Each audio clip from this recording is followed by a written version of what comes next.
Beautiful message? Oh, we love beautiful messages. Greetings from Confetti Land, home of the Confetti Bar. I'm Jessica, founder and confetti artist. And I'm Alexis, head of happiness. Join us here in this magical, colorful place where we have fun, feel feelings, and encourage you to embrace your unique version of happiness and all of its beautiful, messy pieces. We are so excited to have you join us.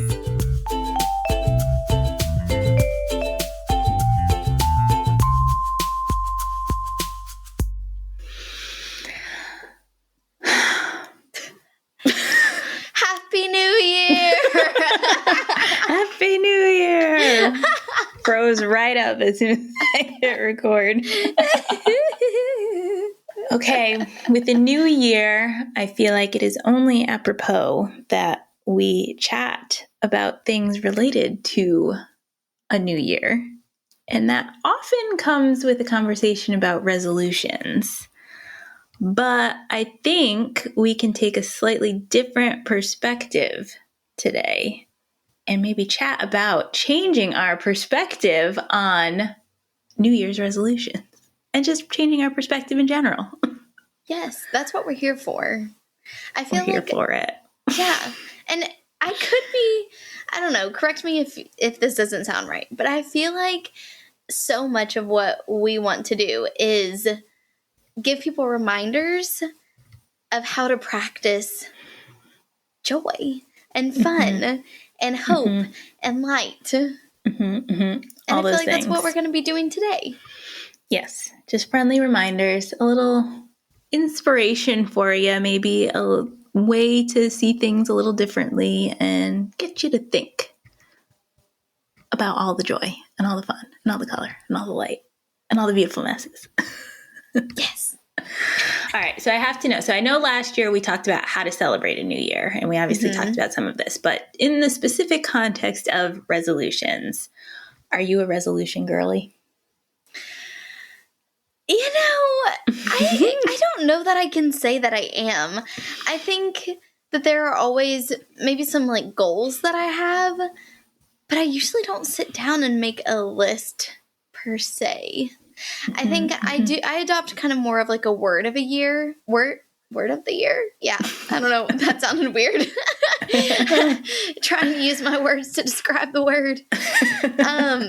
But I will say this year was my year of Audrey Hepburn movies. I think that was my only goal this year was to watch all the Audrey Hepburn movies. And we'll see by the time this airs if that happened or not, because I have 6 to go and 2 days? Get going. You're so close, yet so far. No. Are you a resolutions girly? I kind of am in the same boat. Yes and no, kind of. I do think I start with thinking about some things I want to accomplish, and I do sort of think about the year. And Cliff and I kind of have a tradition where we write each other a New Year's letter. And so as part of that, we kind of talk about what we want to do over the next year and things like that. So there is some level of goal setting or, thinking about it, but I wouldn't necessarily call them official resolutions, but maybe they are. I don't know. But there's a general theme for the year, but I don't know about a resolution per se. But I also think, I don't know. I guess what's the difference between a resolution and a bucket list item? I don't know. Maybe there's the time frame. I don't know.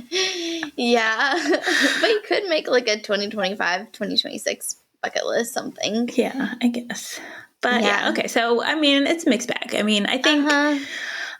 think it's maybe fair to say, yes, we have some elements of forming resolutions. But I do think for myself, speaking only for myself, I think just the thought of a resolution feels very lofty, and it's almost but if I don't do it, I've failed, and I just sort of already spiral down that path of, well, if it doesn't happen and things like that. So I think the approach that I like to take, which I think we should talk about today, is more about changing our perspective on things and just being open and curious enough to like be open to new possibilities and to just not stay stuck in our comfort kind of thing. And I think more than creating a resolution, I think maybe 2026 is just the year of like noticing and being aware and just starting to notice why we think the way we think, why we feel the way we feel, what does bring us joy, what doesn't, and just noticing it, not putting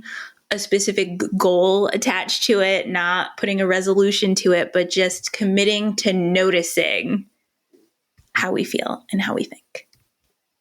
That'll preach. I love that. And I think it's so important. And just like kind of setting yourself up for that is just such a good thing. And I think it takes maybe some pressure off too, but also allows you like some freedom and some whimsy and all the good things. It does remind me, and perhaps a little subliminal inspiration for part of this episode was our conversation this season with Morgan. And just when she was talking about like creating playful experiences and things like that, she had talked about making someone move through a space in a way that they don't normally move through life, like automatically kind of invites play, because you're like shifting your perspective. So if you normally walk around, but now you have to crawl through a tunnel or something, it forces you to like think differently because you're just not used to it. You can't really go through the motions. You have to be more mindful. You have to be more present because it's not something you're used to. So I think that's sort of the basis of this broader conversation, and just like, what are new, different, creative ways to shift our perspective, and how can we do that? Because I do think it's something that does take practice, and it maybe does need you to kind of physically change something about the way you move through the world to be able to open yourself up enough to think about it differently. Because again, I think we're just creatures of habit, not necessarily a bad thing. It's just the way it is. You do your routine, you do your thing, and you think in a certain way, and you've taught yourself to think a certain way over the course of your lifetime. So if we want to sort of challenge that and think beyond it, we have to change things up in some way. So we've got a list today of some just different ideas for y'all if you want to shift that perspective. And maybe have some fun doing it, because I think it's a pretty fun list, if I do say so myself. It is. I agree.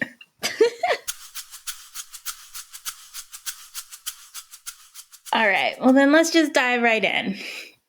So number 1 on the list is in the context of joy spotting. So I feel like we've talked about this a lot, kind of noticing joyful things. But I think easier said than done sometimes. So we do happen to have our Joyspotting magnifying glass that we offer, but any magnifying glass, you can get them online, you can, wherever. But just like the actual act of zooming in and forcing yourself to look at things a little closer. And even if you are just, sitting at your desk and you take this little magnifying glass and you just look at different things that you probably look at every single day, but now you're looking at it from a different perspective. You're seeing it really up close and like all the little details and things like that. And I think it's just the metaphor, but also the physical act of zooming into something and looking at it from a much closer perspective will maybe allow you to notice some extra nuance or different things. So yeah, use a joy spotter. Yes. I think it can be so easy to kind of glance over things and not really like take note of something. But I think it's so sweet whenever you literally spot something with your eyeballs and you're like, oh, like that's sweet. And this is why I think that, because this is how it makes me feel, or something like that. Like, I think it's just, like you said before, just the kind of the act of noticing is so important, and that practice of taking note. Well, in an effort to practice what I preach a little bit more, I have kept a little note. So our little joy spotter does come with a little joy journal, and I've been keeping note of a few things that I've been joy spotting. If you'd like to hear a few of them. I would love to hear them. Okay. So on a couple of occasions, I actually noticed my trash can here in my office. I will inevitably do a lot of projects that involve glitter and confetti and other sparkly things. And so on at least 2 occasions in the past couple of months, I looked down and there was just like a beautiful little moment of like a scrap of paper and some glitter and some confetti in the trash. There was one time where there was like this empty glue bottle. And it just looked so magic. Like there was just like this little moment of creative chaos that was in the trash, but it was so beautiful.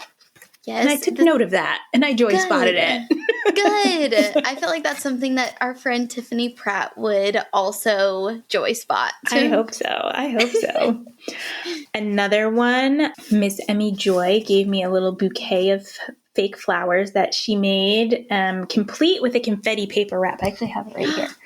So my daughter, she created this little confetti wrapping paper bouquet, and she has this little thing. It's like, it's this little kit that comes with these little like fabric flower scraps, and then you put it in this little machine and it clicks together and it has a little stem and stuff, so it makes flowers. So she was making a bunch of flowers, but then she had to go the extra mile and put it in a little confetti paper wrap.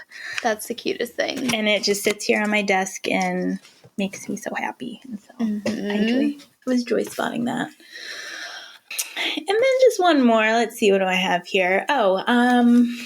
My toilet paper, but only because, so we have this lovely woman named Daisy who comes and cleans our house, and she always does something decorative to our toilet paper in all of our bathrooms. She'll like fold, it's sorcery, but she'll like fold it into little shapes, and like there'll be like kind of a little fan or a rose or something, and then she usually puts like stickers in Emmy's bathroom, and then in our bathroom she usually puts these like little gemstone stickers, and it's just so beautiful. Like I never want to even take it off. I usually like end up like gently ripping off that whole sheet and then just letting it sit on my counter for a day or two because it's just too beautiful. Yes. But it's a very joyful moment. Like such a little thing, but like makes all of the difference. So those are some things joyful. I've joy spotted recently with my little magnifying. And as ridiculous and silly as it might seem when I'm all by myself, when I notice some of these little things, I take my little magnifying glass and I go and I look at it a little closer, because there is just something about it that is almost, the silliness is almost what makes it extra special. Yes, definitely. And just that act of grabbing the magnifying glass helps you to savor and cherish that joy spotting moment even more. I also just have to say I love how much we talk about toilet paper on this podcast. It's actually my favorite thing.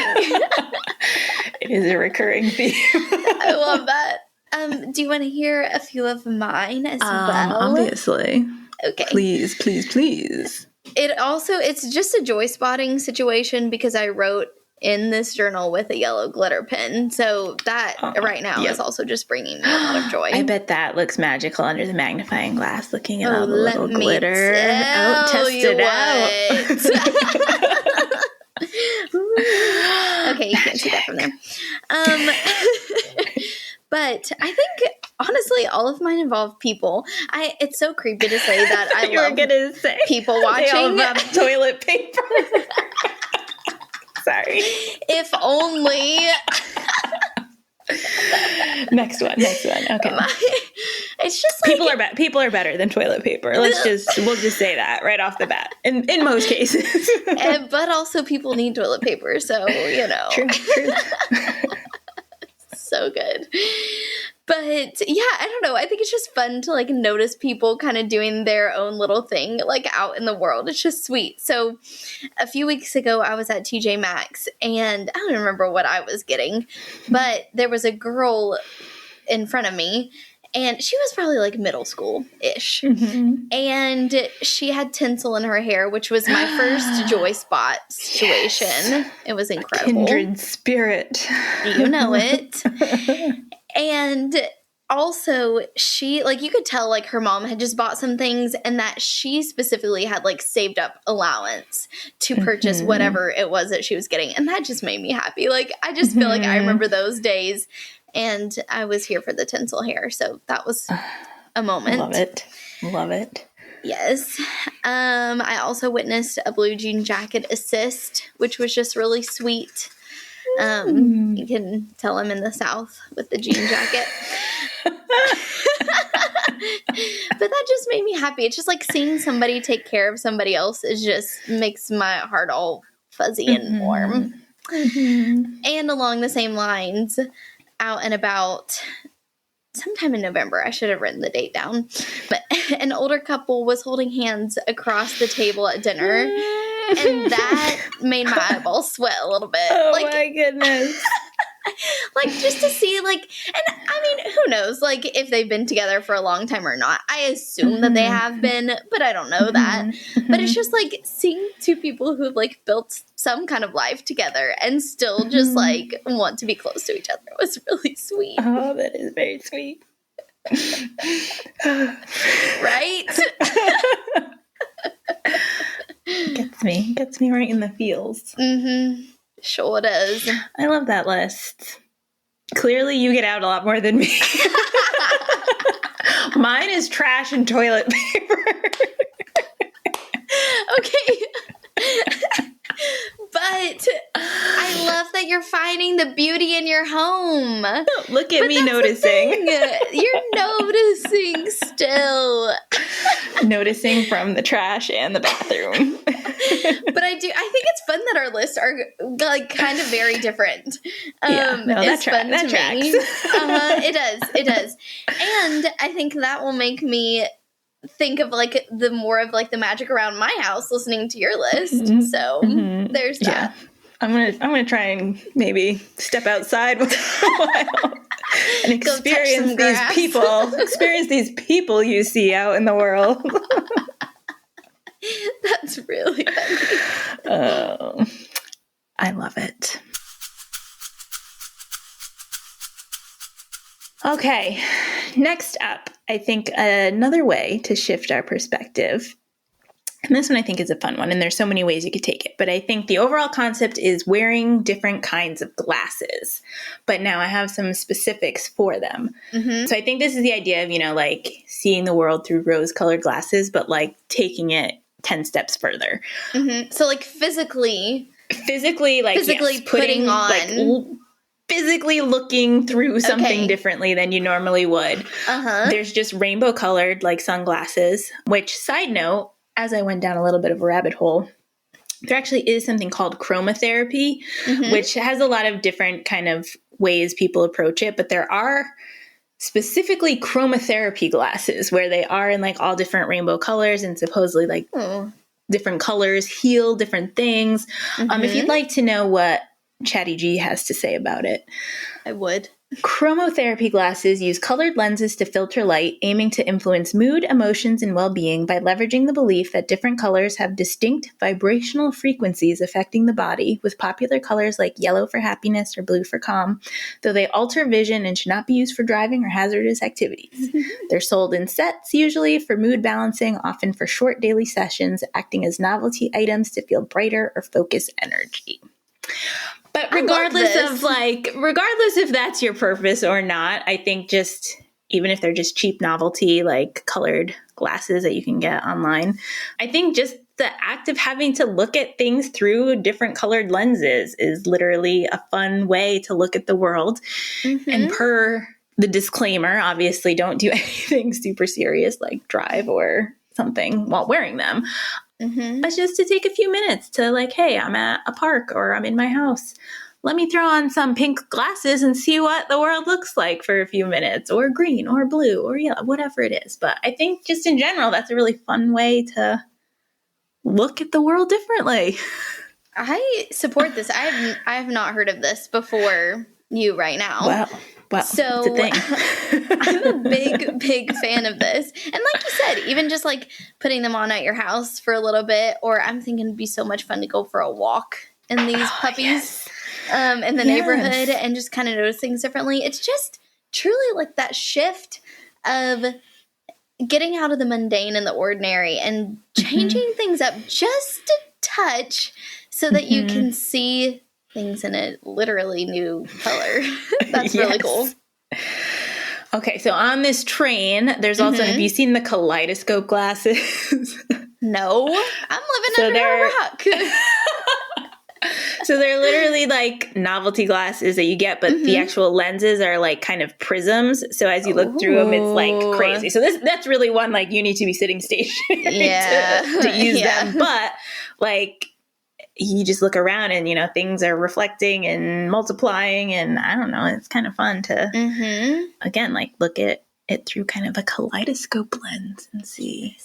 I think that would be really fun.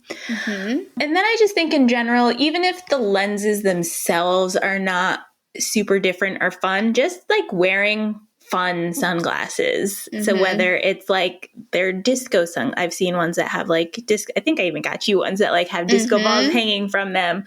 Yep. Or just any kind of fun sunglasses, like different shapes, different colors, whatever it is. But just, again, the idea is you are physically changing how you see through something. And so that act in and of itself just forces you to look at things a little bit differently. So get the colorful sunglasses, get the fun sunglasses, get all the different sunglasses. But yeah, I think just literally looking at the world through a different lens is a great way to shift your perspective. I agree. All right.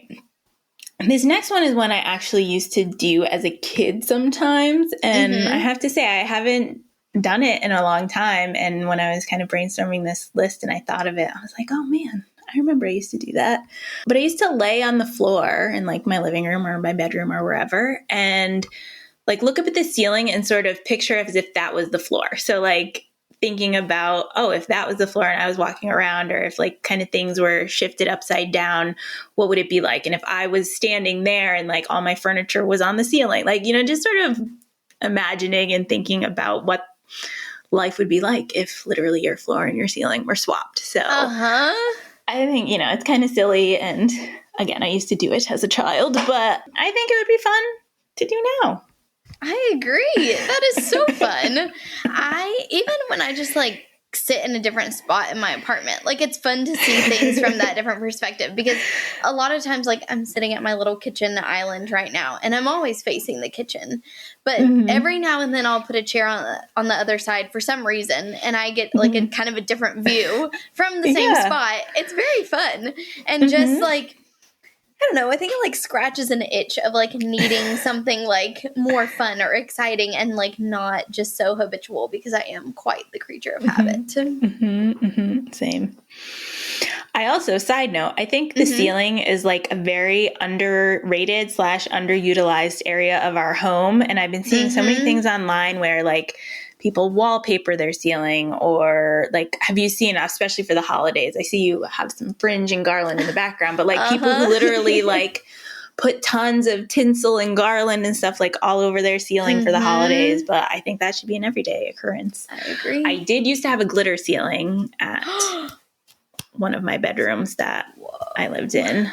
Yeah, underutilized opportunity. And I think by laying on the floor and looking at it more and picturing it upside down, like now imagine if I did have like colorful streamers up there and whatnot, like how could that be more fun? So yes. Well, I haven't even done it and I'm already thinking of ideas. She's on it. Well, I'm thinking about in my 10 days of Giftmas, you sent me some very fun Happy New Year things, including some disco ball balloons. And I was just thinking today, I was like, oh, you know, like as I take some of the Christmas stuff down, I like need to like put those up, and I can think, and I've already thought of some other things that I have that I can hang up too, just to make the ceiling more fun. So we're really cooking here with something. I'm here for it. Yeah. It's an opportunity. Because also, I think January can be like, it is a long month. It is. And I think that there can be not much to look forward to sometimes with it. And so making it fun and whimsical and adding joy and like noticing things, I think is important. So I'm really excited to decorate like for January this year. I haven't really done that. So I think that'll be fun. I fully support it. Thank you. Thank you. Okay, this next one was kind of inspired by a class I took in college that, again, it just sort of like came to me as I was thinking about things, and I hadn't thought about it for a long time. But the idea that you intentionally go do something that's either messy or hard or scary. And I think in this context, I would encourage people to like intentionally go do something that you think is messy, but finding the beauty in it. So maybe it's like getting a bowl full of glitter and like running your hands through it. Maybe it's, I don't know, playing with slime or something. I don't know what it is, but something that you think is messy. Maybe go play in the mud or the dirt. I don't know. But something that you traditionally think is messy and try to avoid, like go do it and see where the beauty is in it and really like come into it with that perspective and shift your mindset. But I think you could also apply it to something that is hard. So something that you think is really hard to do or seems really intimidating. Go, give it a try and see where the beauty is in just the practicing or the trying aspect, or something that you think is scary. And so where my college class came into play is I once had an assignment. I don't even remember what class it was, probably some sort of psychology class. Mm-hmm. But one of the assignments was to go someplace that made us feel uncomfortable and then, write about the experience or whatever. And I think at the time, I'm not going to lie, I kind of took the easy way out because I was like, I don't know where to go. Yeah. So I went to like a creepy roadside motel on this road here that is kind of notorious for having weird, creepy motels. And I don't even really remember much about it. I don't think that this is the easy way out. I mean, I just like went out and like took a picture in the parking lot. I don't know. It wasn't really like I like stayed in it for a night, but regardless, I mean, just that concept of like forcing yourself into a situation you normally would be very clear that this is how this makes me feel, but going into it intentionally trying to shift your perspective, like, okay, I know this traditionally like makes me feel upset, angry, scared, whatever, but let me see where I can maybe find a moment of joy or beauty or something amongst that. So I don't know, just another idea for you. Yes, I like it. Get out of your comfort zone. Easier said than done for me, but I'll talk about it. Yeah, for sure. It's the first step. All right. I've got two more. One is to write in a journal with your non-dominant hand. So if you're right-handed, write left-handed. If you're left-handed, write right-handed. And I think this is, again, just another one where like it forces you to slow down, right? You can't just write as fast as you normally would, and you really have to think about it. It does kind of whatever it is, right brain, left brain. I don't know what the science is, but like you have to focus your energy in a different way, and like writing doesn't come as naturally. So I would suspect that you have to think about what you're writing a little bit more, and you do have to be more intentional. And again, just the act of having to do something that isn't as natural or doesn't come as comfortably to you just offers a different perspective. And I like the idea of pairing it with like a journal so that you're thinking your thoughts and you're reflecting on something, but then having to put those thoughts into words that you write down in a way that you don't normally write. Just, I don't know, something about that feels very much a shift in all perspectives. This is something that I honestly have not considered doing, but it sounds like a fun, I don't know if challenge is the right word, but like kind of a fun challenge. Yeah. It would be interesting if nothing else. Okay.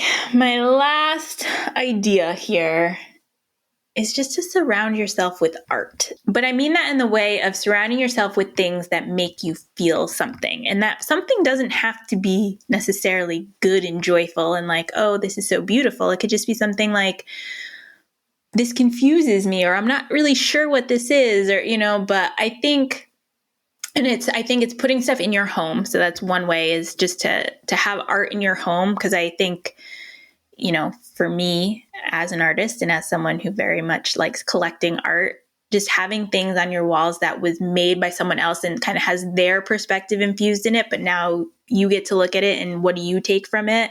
I think that naturally just gets you to think about things a little differently. But you could go to an art museum and, you don't necessarily have to have it in your home, but go to a museum and like think about it, and don't just look at the things that you're drawn to initially of like, oh, this is so beautiful. Like, look at everything and really think about it, especially the things maybe that you're like, ooh, that's not for me or that's not my style. And like really sit and think about, well, why? Like, what is the perspective here and what am I missing or what can I take from it? So I think just, again, surrounding yourself with art in some way, whether it's in your own home, whether it's out and about, or just even the art of being out in the world, going to the grocery store. There's art all over the aisles. People, designed those boxes and packaging and things like that. So, being mindful of it and exploring it and surrounding yourself with the creativity of others, I think is always a fantastic way to shift your perspective. It's so inspiring, for sure. Yeah. And I just like the concept, like what I see in something isn't necessarily what you see in something. And, I think that's really fun and different and unique. And maybe this becomes a group activity. Maybe you do go with some friends or a family member or something and just get a discussion going about what is their perspective on this piece of art versus what's yours. And, really kind of explore the thought process and, why do we maybe see different things in this? And again, I think it might be hearing someone else's perspective on something will help open your eyes to new possibilities. Now I'm like live thinking about that would be a fun like group activity, especially if you like kind of had a mix of a group of people of like, different interests or, kind of different things, and to really have a little art club discussion and see, what people think about certain things. And do I like the colors? Is this something I would hang in my home? Why or why not? And what do you think the artist meant by this? What do you think it means? How does it make you feel? Do you like the colors? Yada, yada, yada. So I think that could be a fun group activity now. I agree. A color art community. Yes. Instead of a book club, it's an art club. Yes. I like this a lot. I'm about that. Well, that was my list of ideas on how to shift your perspective. And again, I think the point is to get out of your own way and to force yourself to think about things a little bit differently. And again, we don't have to assign meaning to it. We don't have to assign a particular outcome or to-do list item per se. It's just about noticing, and it's about trying something different and really just better understanding yourself so that you do know what it is you want out of life. And maybe then when it comes time the next year to perhaps consider a New Year's resolution, maybe it won't feel so scary because you'll have a lot more clarity on what it is you like and don't like, and just have a more well-rounded perspective on everything. So there's something poetic about that to me. For more fun, join us on the socials at The Confetti Bar. To receive free inspiration delivered to your inbox, you can also join the Confetti Club at theconfettibar.com/join. Thanks for visiting!